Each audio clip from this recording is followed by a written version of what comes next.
Praise Lord, जय मसीह की। मैं स्टैनली मैकवान, मेरे YouTube channel Hindi Gujarati Bible study में आपका स्वागत है। मेरे चैनल को आज अभी इसी वक्त आप सब्सक्राइब कर लीजिए और परमेश्वर के ज्ञान में बढ़ते जाओ। बाइबल बाइबल परमेश्वर का वचन है और बाइबल जो शब्द है वो यूनानी मतलब ग्रीक शब्द बिबलिया के ऊपर से आया हुआ है, जिसका मतलब है एक से ज़्यादा पुस्तकों को इकट्ठा करो। अगर एक से ज़्यादा पुस्तक हमने बाइंडिंग कर कर इकट्ठा कर रखा है तो उससे यूनानी लैंग्वेज में बाइबल कह सकते हैं। लेकिन हमारे पास जो बाइबल है उसके आगे एक शब्द और लगता है और वो है पवित्र। तो हमारे पास जो है वो है पवित्र बाइबल। ये पवित्र बाइबल क्या है? ये वचन क्या कहना चाहता है? क्या ये परमेश्वर के शब्द है? और परमेश्वर के शब्द है तो क्या है? क्या ये सफल है, निष्फल है, क्या है? परमेश्वर के वचन को बाइबल में किस किस के साथ उसकी तुलना की गई और बाइबल को किस के साथ उसको दर्शाया गया है, वो जानने के लिए मेरे साथ इस वीडियो में अंत तक बने रहो।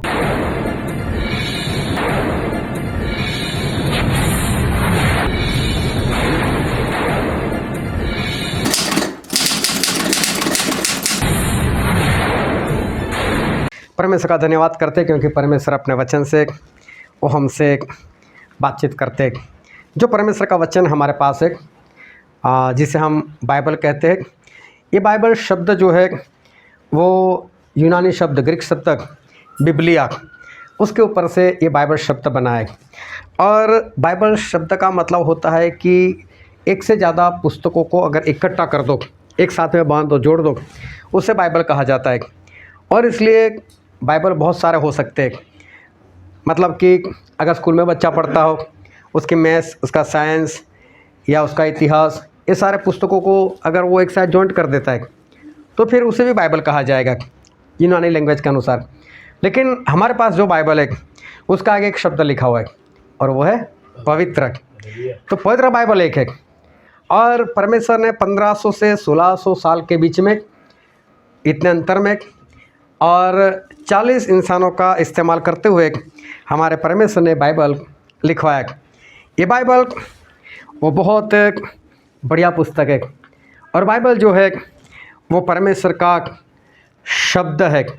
परमेश्वर के शब्द से ये बाइबल की रचना की गई और उत्पत्ति उसका 3रा अध्याय और उसके 24। इसलिए आदम को उसने निकाल दिया और जीवन के वृक्ष के मार्ग का पहरा देने के लिए अदन की वाटिका के पूर्व की ओर करूबों को और चारों ओर घूमने वाली ज्वालामय तलवार को भी नियुक्त कर दिया। वचन में निकालना नहीं, सिर्फ लिखते जाओ अगर आपको लिखना है तो।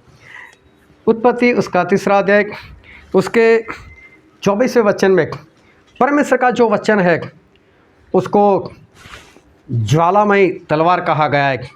मतलब ऐसी तलवार कि जो सुलगती रहती है, ज्वालामयी तलवार, ऐसा परमेश्वर के वचन को कहा गया है।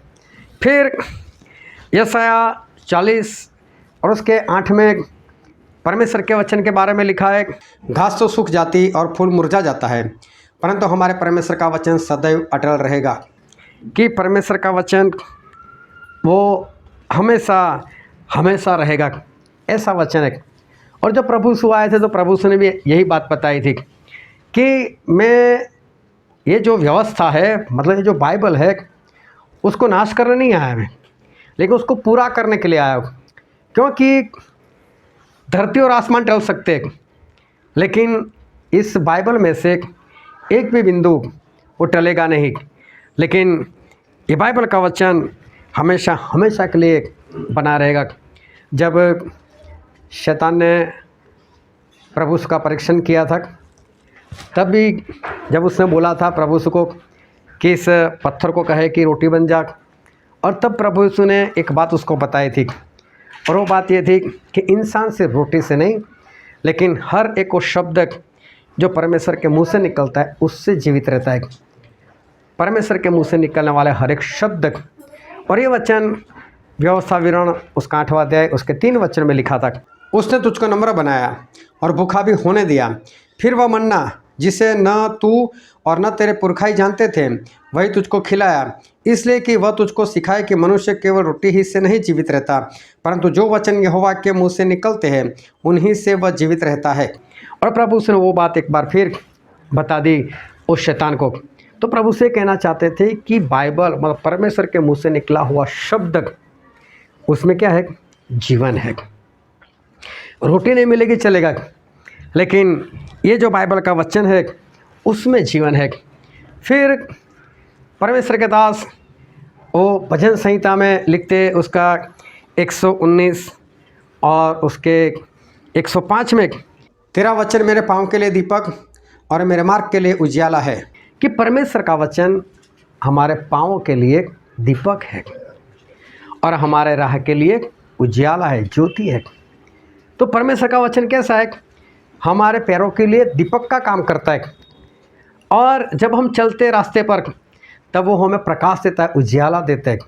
तो परमेश्वर का वचन हमें गाइड करते हैं कहाँ पर जाना है, किस तरह से जाना है, कहाँ पर प्रकाश है, कहाँ पर खड्डा है, कहाँ पर खाई है, सब कुछ परमेश्वर का वचन जो है वो हमको बताता रहता है। तो परमेश्वर के वचन में प्रकाश है। फिर भजन संहिता में लिखा है उसका 19वां अध्याय और उसके 7 वचन में, यहोवा की व्यवस्था खरी है, वह प्राण को बहाल कर देती है। यहोवा के नियम विश्वास योग्य है, साधारण लोगों को बुद्धिमान बना देते हैं। कि परमेश्वर का वचन वो विश्वास योग्य है, मतलब ये वचन ऐसा है कि जिसके ऊपर हम विश्वास कर सकते हैं और विश्वास कर कर उस वचन के अनुसार चल सकते हैं। दूसरी बात वहाँ पर लिखी है कि ये परमेश्वर का वचन हमको बुद्धिमान बनाता है। देखो 5 मूर्ख स्त्री थी, तो कहाँ गई? नरक में चले गई। लेकिन परमेश्वर का वचन हमें क्या बनाता है? बुद्धिमान बनाता है। तो बुद्धिमान हमको बनाएगा परमेश्वर का वचन, तो हम तो स्वर्ग में जाएंगे। तो परमेश्वर का वचन हमें बुद्धिमान बनाता है। फिर वहीं पर लिखा है भजन संहिता उसका 19वां अध्याय और उसके 8वें वचन में, यहोवा के उपदेश सिद्ध है, हृदय को आनंदित कर देते हैं। यहोवा की आज्ञा निर्मल है, वह आँखों में ज्योति ले आती है। कि परमेश्वर का जो वचन है वो हमारे हृदय को आनंद देता है। हालेलुया। अभी ध्यान से समझना कि परमेश्वर का वचन हमें आनंद देता है।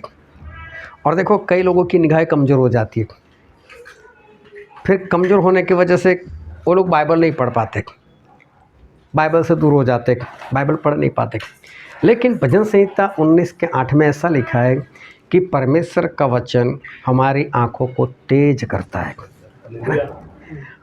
अगर नंबर आ जाए ना तो बाइबल पढ़ो ज़्यादा, और देखना आंखें सुधर जाएगी, क्योंकि परमेश्वर के वचन में क्या है?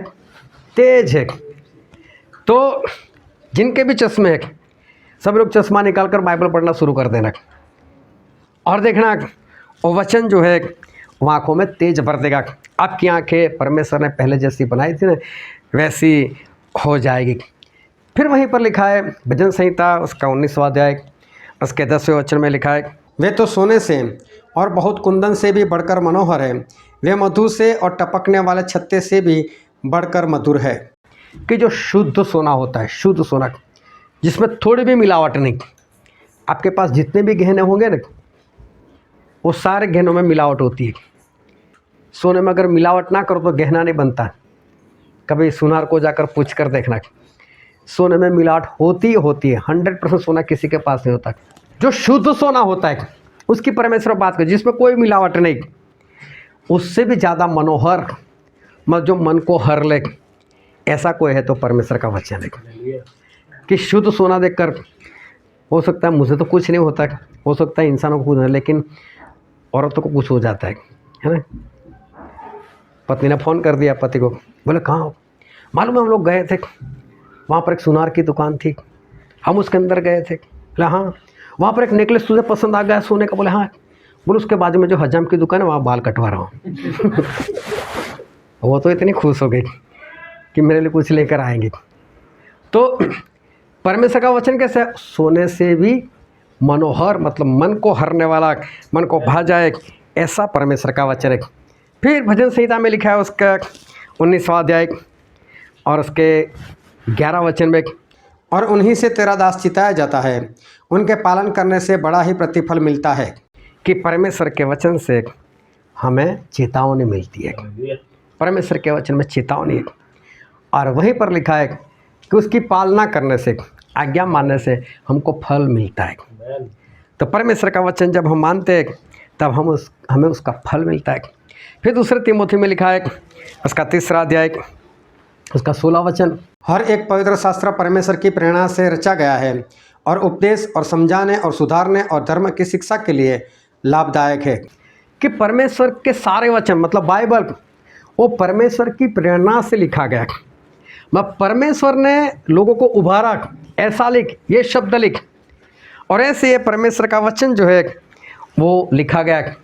फिर वहाँ पर लिखा है कि परमेश्वर का वचन उपदेश देने के लिए, समझने के लिए, समझाने के लिए, फिर लोगों को और खुद को सुधारने के लिए, और धर्म मतलब आज्ञाकारी की शिक्षा के लिए लाभदायी है। परमेश्वर का वचन उपदेश के लिए लाभदायी है, समझाने के लिए, समझने के लिए लाभदायी है, सुधरने के लिए, सुधारने के लिए भी लाभदायी है, और आज्ञाकारी के लिए भी परमेश्वर का वचन लाभदायी है। फिर बाइबल में लिखा है यशायाह नबी के पुस्तक में, यशायाह भविष्यवक्ता की पुस्तक, उसका 55 और उसका 11 वचन, उसी प्रकार से मेरा वचन भी होगा जो मेरे मुख से निकलता है वह व्यर्थ ठहर कर मेरे पास न लौटेगा, परंतु जो मेरी इच्छा है उसे वह पूरा करेगा, और जिस काम के लिए मैंने उसको भेजा है उसे वह सफल करेगा। वहाँ पर ऐसा लिखा है कि जिस तरह से बादल आते हैं और उसमें से बरसात होती है और वो इस ज़मीन को सींच कर वापस जाता है, उसके बिना वापस नहीं जाता। बोलो उससे भी ज़्यादा परमेश्वर का वचन जिस कारण परमेश्वर बोले है उसमें सफल हुए बिना वापस नहीं मुड़ने वाला। मतलब परमेश्वर का वचन कैसा है, सफलता प्राप्त करता है, वो व्यर्थ नहीं है, वो सफलता प्राप्त करता है। फिर लूका में लिखा है उसका 11वां अध्याय और उसका 28 वचन, उसने कहा हाँ, परंतु धन्य वे हैं जो परमेश्वर का वचन सुनते और मानते हैं। कि परमेश्वर के वचन मानने वाले धन्य है, मतलब कि आशीषित होते। तो परमेश्वर के वचन मानने से क्या मिलती है, आशीष मिलती है। फिर यूहन्ना में लिखा है उसका 17 अध्याय और उसका 17 वचन, सत्य के द्वारा उन्हें पवित्र कर, तेरा वचन सत्य है। कि परमेश्वर का जो वचन है वो सत्य है, और परमेश्वर का वचन हमें शुद्ध करता है, वो सत्य है, और परमेश्वर के वचन से हम सिद्ध होते। फिर नीति वचन में लिखा है उसका 30वां अध्याय और उसका 5 वचन, परमेश्वर का एक एक वचन ताया हुआ है, वह अपने शरणागतों की ढाल ठहरा है। बस सब सुनते रहो, ध्यान लगाते रहो। तो वहाँ पर ऐसा लिखा है कि परमेश्वर का वचन परखा हुआ है। हम बाज़ार में कुछ चीज़ लेने के लिए जाते हैं ना, बर्तन वगैरह, तो उस पर लिखा होता है ओके टेस्टेड, मतलब ये टेस्ट किया हुआ है, इसकी परीक्षा ली हुई, सही है, अच्छा है। उसी तरह से परमेश्वर का वचन भी ऐसा है, टेस्ट किया हुआ, उसकी परीक्षा की गई, परखा हुआ, ऐसा परमेश्वर का वचन है। फिर मत्ती में लिखा है उसका 24वां अध्याय और उसके 35वें वचन में, आकाश और पृथ्वी टल जाएंगे परंतु मेरी बातें कभी न टलेगी। कि परमेश्वर का वचन वो कभी नहीं टलने वाला, मतलब हमेशा हमेशा के लिए परमेश्वर का वचन रहेगा। फिर इब्रानी उसका 4वां अध्याय उसका 12 वचन में परमेश्वर के वचन के बारे में ऐसा लिखा है, वो क्योंकि परमेश्वर का वचन जीवित और प्रबल और हर एक दोधारी तलवार से भी बहुत चोखा है, और जीव और आत्मा को और गांठ गांठ और गुदे गुदे को अलग करके आर पार छेदता है, और मन की भावनाओं और विचारों को जांचता है। जीवित है, मतलब परमेश्वर के वचन में क्या है, जान है, वो जिंदा है। फिर लिखा है कि दो धारी तलवार से भी ज़्यादा चोखा, ज़्यादा तेज है। और दो धारी तलवार में कितनी धार आती है, उससे भी कई गुना ज़्यादा अगर तेज कोई है तो परमेश्वर का वचन। और बोले हड्डी और गुदा दोनों को जुदा कर देता है, ऐसा परमेश्वर का वचन है। और साथ में लिखा है प्राण और आत्मा को जुदा कर देता है, मतलब इंसान शारीरिक और आत्मिक दोनों होता है ना, बोले दोनों नहीं, परमेश्वर उसको या तो शारीरिक या तो आत्मिक बना देता है, और परमेश्वर का वचन हमेशा आत्मा की ओर लेकर जाता है, लेकिन शरीर और आत्मा दोनों को परमेश्वर का वचन जुदा कर देता है। फिर परमेश्वर का वचन दोधारी तलवार से तेज, मतलब हृदय को छेद डालता है। जब पतरस ने प्रचार किया था तब लोगों के हृदय छिद गए, ऐसा बाइबल में लिखा है। तो परमेश्वर का वचन एक तलवार का काम वो करता है, और परमेश्वर का वचन हमारी भावनाओं को और हृदय के विचारों को भी जांच लेता है। तो परमेश्वर का वचन कैसा है? लोगों के विचारों को भी जांच लेता है। फिर इफिसी में लिखा है उसका 6 अध्याय उसका 17 वचन, और उद्धार का टोप और आत्मा की तलवार जो परमेश्वर का वचन है ले लो। कि परमेश्वर का वचन मतलब वो तो आत्मा की तलवार है, वो तो एक तलवार का काम करती, और ये एक हथियार गिना गया है। और कौन सा हथियार? किसके ऊपर चलाने के लिए?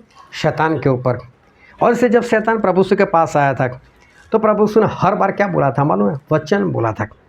जब उसने बोला कि पत्थर को क्या रोटी बन जाए, तो प्रभु यीशु ने वचन बोला कि नहीं, बाइबल में ऐसा लिखा है कि इंसान सिर्फ रोटी से नहीं लेकिन हर एक शब्द जो परमेश्वर के मुंह से निकलता है उससे जिंदा रहता है। फिर शैतान प्रभु यीशु को परमेश्वर के भवन के ऊपर बिठाकर बोलता है यहाँ से गिर जा, क्योंकि तेरे बारे में ऐसा लिखा है कि परमेश्वर अपने स्वर्गदूतों को आज्ञा देंगे और तुझे गिरने नहीं देंगे, तुझे हाथों में उठा लेंगे, कहीं तुझे पत्थर से ठेस ना लगे। तो प्रभु यीशु ने फिर से परमेश्वर के वचन को ही उस परमेश्वर ने बोला। अब प्रभु यीशु ने क्या बोला हमारे कि बाइबल में साथ में ये भी लिखा है कि अपने परमेश्वर की परीक्षा मत कर, मैं नहीं करूँगा परीक्षा। वहाँ पर भी प्रभु यीशु ने वचन मतलब आत्मा की तलवार चलाई।